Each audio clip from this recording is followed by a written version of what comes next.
Paz do Senhor Jesus. Eu quero falar nessa noite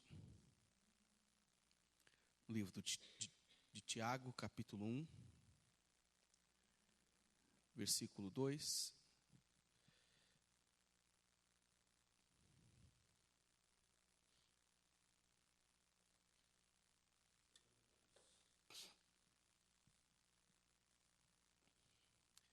Eu já preguei algumas vezes nesse texto, bastante, por sinal, ao longo desses 11 anos aqui, né? Acho que depois repetir algumas vezes alguns textos, né? E esse, novamente, vamos pregar em cima dele. E entendemos que o discipulado, né? O discípulo, ele passa por muitas e muitas dificuldades. E essas dificuldades que nós, como discípulos de Jesus, passamos, a gente tem que entender que existe finalidade nessas dificuldades que nós passamos. E aí Tiago, ele vai escrever aos crentes convertidos do judaísmo, e ele vai escrever assim no versículo 2 do capítulo 1 do livro da carta de Tiago. Meus irmãos, tem por motivo de alegria o passardes por várias provações, sabendo que a provação da vossa fé, uma vez confirmada, produz perseverança. Ora, a perseverança deve ter ação completa, para que sejais perfeitos e íntegros, em nada deficientes. Se, porém, algum de vós necessita de sabedoria, peça a Deus, que a todos dá liberalmente e nada lhes impropera, e ser-lhe-ás, então, concedida. Amém? Bom, a gente sabe, e se você não sabe, ficará sabendo, Tiago aqui, bem provável que seja um irmão de Jesus, ele vai escrever um texto que é intitulado como uma carta universal. Por que uma carta universal? O Tiago, que escreve esse livro, ele escreve com o objetivo de alcançar os judeus que estavam espalhados ao redor do mundo, judeus estes que foram espalhados desde 700 anos antes de Cristo, quando eles foram cativos pela Síria. Eles foram feitos cativos lá na Babilônia. E ao retorno deste cativeiro, eles foram espalhados ao redor do mundo, foram dispersos por todo o mundo. E Tiago vai escrever essa carta com o intuito de atingir também os crentes judeus que haviam sido dispersos por todo o mundo. E no versículo 1 do capítulo que nós lemos, já vai identificar o destino desse texto sagrado que Tiago está aqui redigindo e enviando. E o texto diz assim: Tiago, servo de Deus e do Senhor Jesus Cristo, as 12 tribos que se encontram em dispersão, saudação. Então Tiago identifica o destino dessa carta, assim como também ele vai apresentar a situação destes homens que receberiam essa carta, que era uma situação de pobreza. Estes homens que ele estava escrevendo, eles se encontravam em profunda pobreza, uma profunda tensão social. Eles estavam sendo oprimidos e sofrendo diversas injustiças. O capítulo 2 do livro de Tiago, versículos 6 e 7, vai dizer assim: entretanto vós outros menosprezastes o pobre, não são os ricos que vos oprimem, e não são eles que vos arrastam para os tribunais, não são eles que blasfemam o bom nome que sobre vós foi invocado. Então, o ambiente dessa carta, o ambiente que Tiago está escrevendo, as pessoas estão vivendo em um ambiente de tensão social, de opressão, de injustiça e de também uma situação de pobreza. Embora esses crentes, então, vivendo toda esta situação, o tema desta carta inicia-se como um tema que tem por objetivo desafiar a perseverança, o caráter e a maturidade dos seus ouvintes.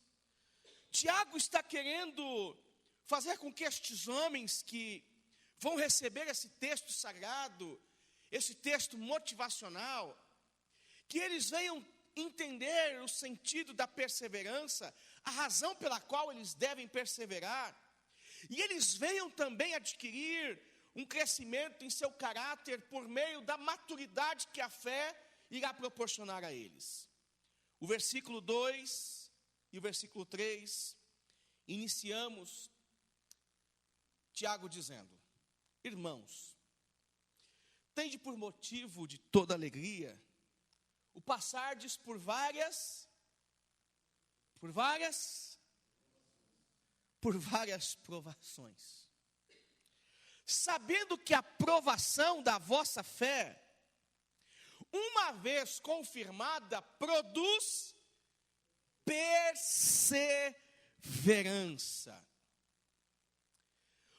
Esse texto é muito claro em sua ideia principal, em que os crentes espalhados pelas várias regiões, eles estavam sendo provados. E a pergunta que fazemos aqui nessa noite é: provados em quê? Provados em que situação? Estes homens que Tiago está escrevendo, esses homens e mulheres que Tiago destina agora, esse texto, ele está focando o seu olhar. Estes homens estavam sendo provados em seus valores pessoais. Esses homens estavam sendo provados em suas necessidades básicas. E esses homens estavam sendo provados na falta de perspectiva em relação ao amanhã. Estes homens estavam sendo provados em valores pessoais, em necessidades básicas e na falta de perspectiva em relação ao amanhã. E aí Tiago vai dizer que, uma vez então confirmada a fé destes que estavam sendo provados, ele vai dizer que estes homens que estão sendo provados aqui, eles saltarão e ocuparão agora uma nova posição. Estes homens que foram provados, que tiveram seus valores provados, que foram provados nas suas necessidades básicas, que não tinham perspectiva, Tiago está dizendo que estes homens aqui passarão para um outro nível. Um nível em que eles talvez não imaginariam chegar, mas era um nível em que eles seriam chamados agora de perseverantes. Eles foram provados, porém, a fé destes que foram provados foi confirmada, e agora eles passam para um outro nível, o nível da perseverança. Mais ou menos, Tiago está dizendo para eles o seguinte: a vida de vocês é como um fogo, como ouro, perdão. O ouro, ele tem que ser aquecido até um ponto X, para que ele se torne puro, perfeito e valioso. O ouro, para atingir o seu estado de perfeição, é necessário sofrer muito, ser aquecido muito. Um ouro, para atingir o seu estado de valorização, é necessário ser aquecido muito. Ouro impuro não tem valor. Ouro contaminado não tem valor. O valor dele, ele entra na prateleira de baixo. O ouro que foi muito trabalhado, muito aquecido, muito testado, ele entra na prateleira de cima. E Tiago está dizendo que estes indivíduos que estavam dispersos pela perseguição, que ele vai escrever, olha, entenda uma coisa, vocês estão sendo provados, porém uma vez que a fé de vocês é confirmada, vocês ocupam agora a prateleira de cima. Vocês saem da prateleira de baixo, da prateleira comum, e ocupam agora a prateleira de cima. O valor de vocês é diferenciado, porque a provação confirmou a fé de vocês, e agora vocês estão capacitados por conta da perseverança que nasceu no interior de cada um de vocês. A provação, as dificuldades, produz em nossos corações a capacidade de perseverarmos diante do dia mau. E o que mais estes homens fizeram foi ser provados na vida. O que mais estes homens fizeram foi ser provados no dia a dia. E aqui me parece que a Bíblia está gritando para nós, o eco da Bíblia chega até nós, dizendo assim: você está em pé? A provação passou? A provação passou? Você está em pé? Então esse é motivo para que você celebre, porque você foi aprovado. Quantas pessoas tombam após a provação, após as dificuldades da vida? Quantas pessoas tombam na vida porque não aguentam o peso que as provações causam em nós? E aí, retornando ao texto, podemos perceber então que Tiago está falando aqui com dois grupos de pessoas, e ele está inicialmente falando com um grupo, que é o grupo que já passou por muitas provações, e ele vai falar para um segundo grupo, que é o grupo que vai passar por muitas provações. Então, certamente, se nós formos aproximar a Bíblia de nós, para a nossa realidade, você vai estar em um desses dois grupos. Ou você está eu vou criar um terceiro grupo. Ou você está no grupo que já passou pela provação, ou você está no grupo que está passando pela provação, ou você está no grupo que vai passar pela provação. Em outras palavras, não tem como fugir desse troço de provação. Em outras palavras, não tem como fugir desse troço de provação. Não importa a sua idade, não importa o seu intelecto, não importa a sua capacidade, não importa o seu poder financeiro, não importa o seu poder de articulação, quer goste ou não goste, todos nós vamos passar por momentos de provações. Todos nós vamos passar por momentos de privações. É impossível, é impossível nós, por meio da oração, pularmos o momento da provação. Mas é possível, por meio da oração, encontrarmos força para superarmos o dia mau e, através da força do Espírito Santo de Deus, suportarmos o peso da tensão que é causada em nossa alma e continuarmos a vida, porque o Senhor nos fortalece. É possível isso. E aí Paulo, vai dizer, olha, tem dois grupos de pessoas. E eu criei o terceiro aqui, né? Mas ele vai dizer que tem dois. Versículo 3 e 4. Sabendo que a aprovação da vossa fé, uma vez confirmada, produz perseverança. Ora, a perseverança deve ter ação completa para que sejais perfeitos e íntegros, em nada deficientes.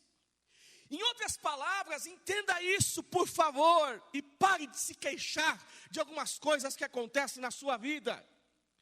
Paulo está dizendo que as provações testam nossa fé e se tornam uma ferramenta de Deus para a nossa aprovação diante da vida. É mais ou menos como se Deus estivesse falando assim através de Tiago, para os crentes que ali estavam. Ele vai dizer, olha, vocês aí que se sentem muito mimados, que acham que são filhos de Abraão, filhos de Isaac, filhos de Jacó, que a terra é de vocês, que a bênção, a terra prometida está reservada a vocês, que vocês são os filhos da promessa, vocês que são mimados demais. Entendam uma coisa, que a provação é uma ferramenta que eu utilizo para testar vocês e aprovar vocês. É tão sério isso, que Jesus vai dizer que chegará um momento da nossa vida que todos nós passaremos pelo fogo. Todos nós.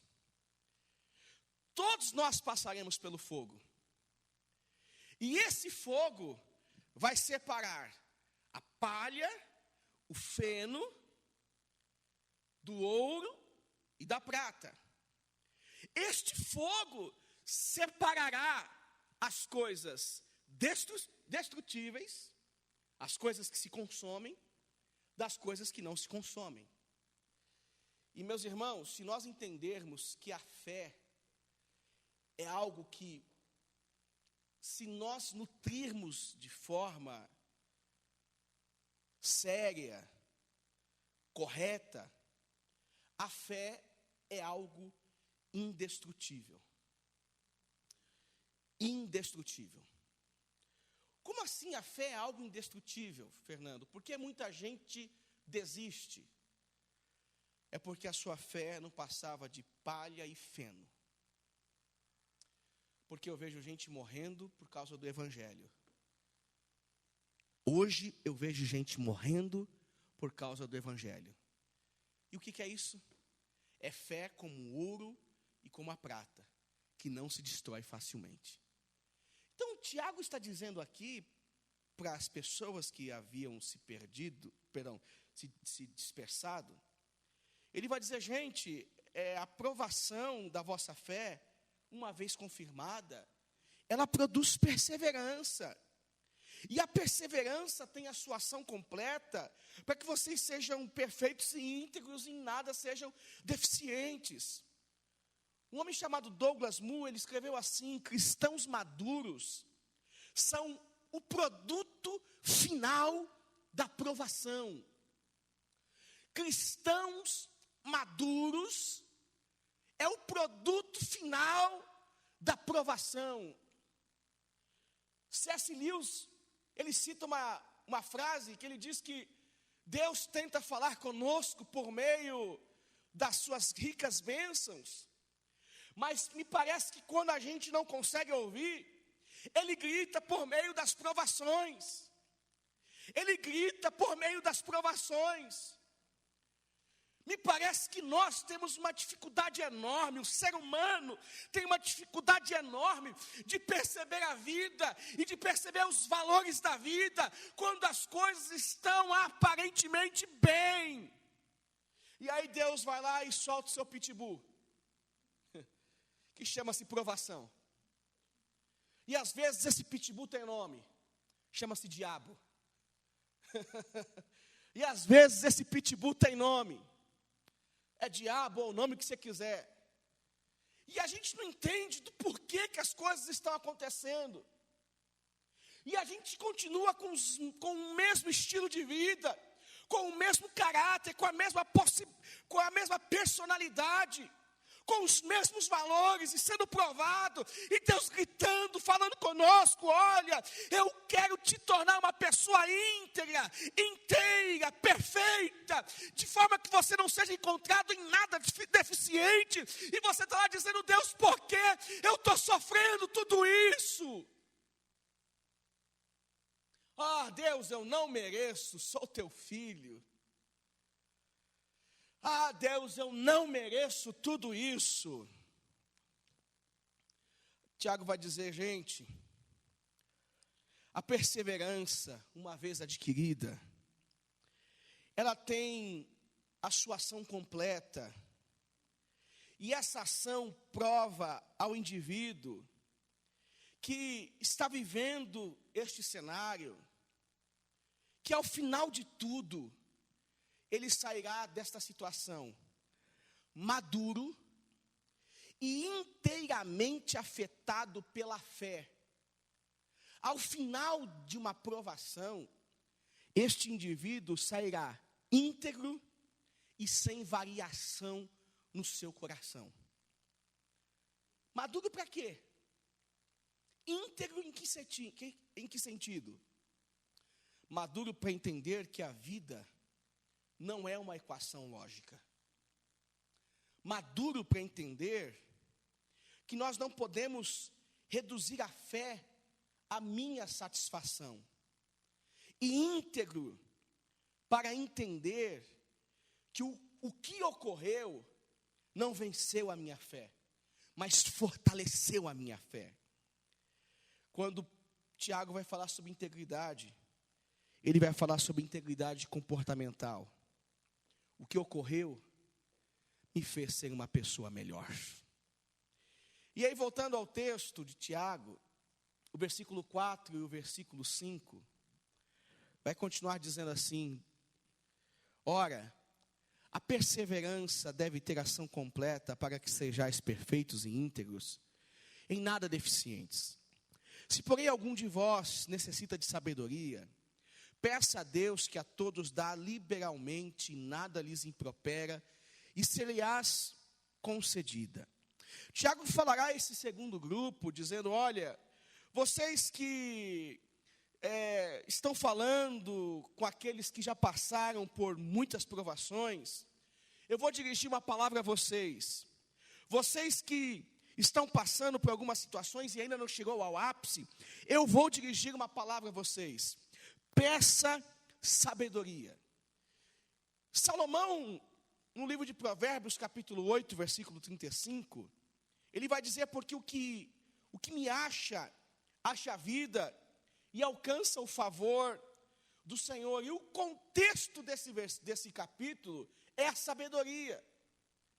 Com a sabedoria podemos suportar as tentações, mantendo o coração na vontade de Deus. Peça sabedoria, porque Deus dá a todos e não joga em rosto. Deus não rejeita. Que lições eu posso ter desse texto? Como eu posso aplicar isso na minha vida? Nós podemos adquirir algumas verdades, entendendo que a provação da nossa fé, a provação das nossas vidas, a fé, a sabedoria, nos levará à seguinte realidade: que a soberania de Deus, compreender a soberania de Deus, é vital para a minha saúde espiritual e emocional. O que é isso, compreender a soberania de Deus? Talvez você diga: pastor, compreender a soberania de Deus é entender que Deus tem todo o poder. Legal, Deus é soberano. Mas Deus tem todo o poder para fazer o quê? Deus tem todo o poder para realizar exatamente o quê? Aí você responde para mim: todas as coisas. Se Ele tem todo o poder, Ele pode realizar todas as coisas. Você concorda comigo que se Ele tem todo o poder, então está nas mãos dEle a decisão de fazer ou não fazer. Ter todo o poder lhe dá o direito de realizar e de não realizar. Ter todo o poder lhe dá o direito de abrir algo ou de fechar algo. Ter todo o poder lhe dá o direito de lhe dar um presente e tirar esse presente porque ele tem todo o poder. Você não tem todo o poder diante do seu filho de dar e tirar? Às vezes somos vencidos pelo choro. Nós pais. Não é assim, Wagner? Não é assim, Samuel? Você nunca foi vencido por aquele choro que deixava você surdo? Ensurdecedor. E você quer que aquilo pare, porque aquilo parece a voz do inimigo soando nos seus ouvidos. É verdade. Mas você tem o poder de tirar o que você deu. Quando a gente pensa na soberania de Deus, a gente só pensa pelo lado positivo da coisa. Quando a gente pensa na soberania de Deus, a gente só pensa pelo lado que Ele tudo pode. Mas tudo pode de bom para a minha vida. Tudo pode de positivo para a minha vida.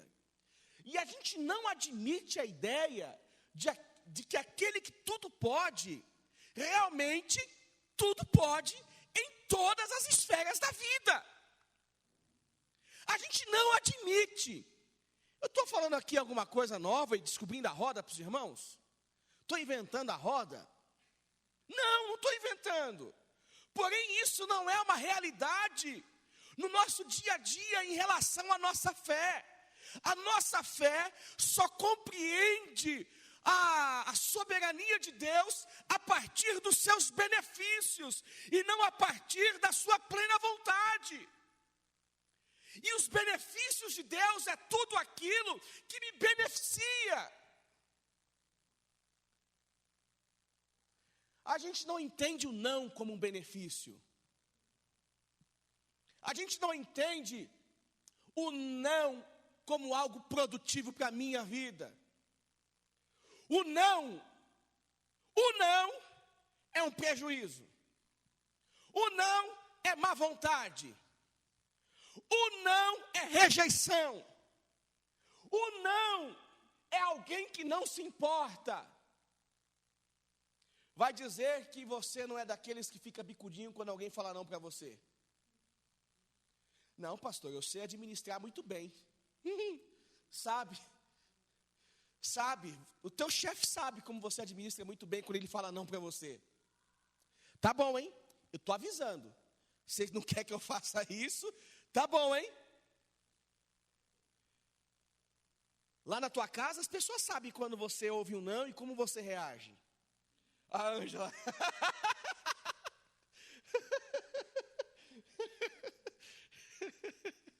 Agora encosta o ombro, né, Ângela?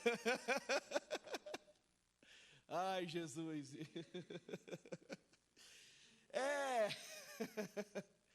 A gente tem que pensar que a soberania de Deus, ela envolve todas as coisas. A soberania de Deus está tanto no sim, como também no não. E compreender a soberania é vital para a minha saúde espiritual e emocional.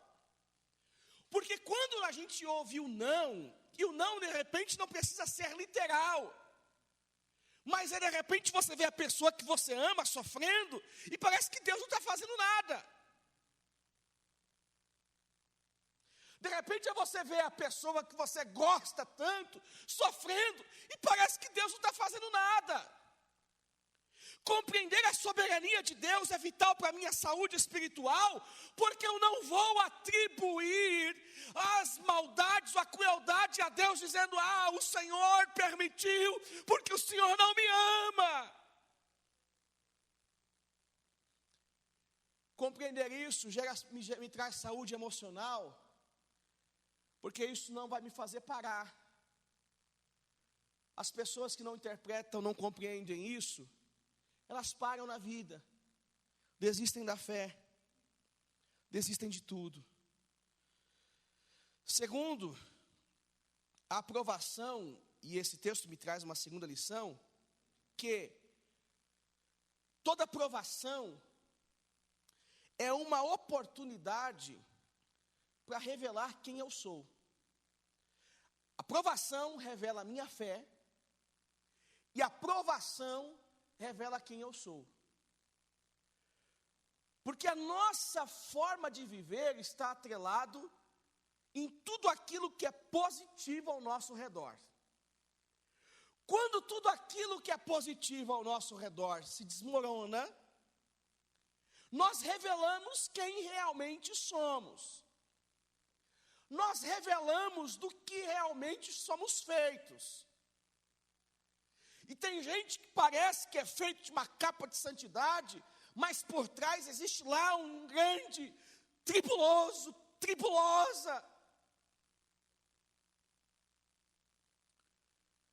A aprovação é uma oportunidade para revelar quem você é. Quem você é. Ah, pastor, mas tem hora que é difícil manter a postura de bom cristão. É claro que é. Você que foi criado à semelhança de Deus, você não é Deus. Vinha falando com o Wagner hoje sobre isso. Falou isso no discipulado, né? Nós fomos criados à semelhança de Deus. O que isso significa? Que nós não somos seres perfeitos. Você não é um ser perfeito. E por não ser um ser perfeito, significa que você vai errar. Você é semelhança. Você é semelhança. Então a aprovação, toda aprovação é uma oportunidade para revelar quem realmente somos. E aí eu preciso entender ao final de tudo que essa revelação de quem eu sou, uma vez que a minha fé está firmada na soberania de Deus, a partir dessa compreensão, eu preciso entender também que tudo na vida, e aí parece um chavão, o que eu vou falar agora, mas é uma realidade. Tudo na vida tem um começo, tem um meio e tem um fim. E o seu objetivo sempre é nos fazer sair dessas situações melhores. Tudo tem um começo, tudo tem um meio e tudo tem um fim. Outro dia, vocês me viam, e aí eu posso me usar como exemplo. Outro dia, estava o Fernando sofrendo com uma série de situações na minha vida particular, do nosso trabalho. E foram momentos dificílimos que a gente passou. Passamos por poucas e boas. E entender que tudo tem um começo, um meio e um fim, é vital para perseverarmos na vida. Porque depois de 4 anos, 5 anos, 4 anos, 3 anos, 3 para 4 anos, cá estamos vivos, não passamos por toda a aprovação, mas já entendemos que estamos caminhando para um fim. O final da aprovação está lá na frente. Eu enxergo o final da aprovação.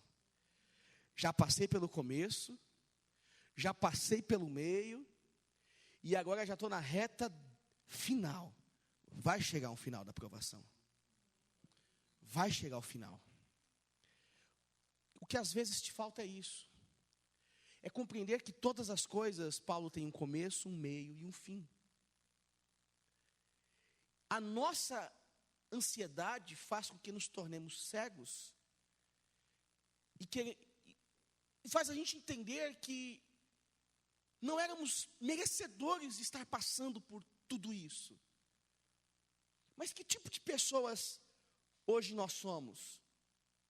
João e Diva, diante de todas as dificuldades que vocês já passaram na vida de vocês, que tipo de pessoas vocês são hoje? Todos vocês aqui têm uma história a contar. Que tipo de pessoa você é hoje, depois da provação?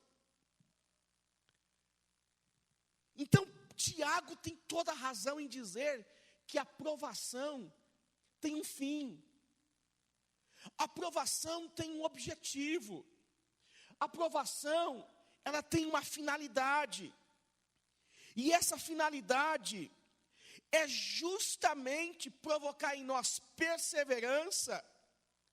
E, além da perseverança, nos fazer homens e mulheres inteiros, em nada deficientes, suportando todo tipo de dificuldade, olhando para o alto e mantendo a nossa referência de culto, de valores de adoração intactas. Intactas. A nossa referência de culto e de valores de adoração precisam se manter intactas.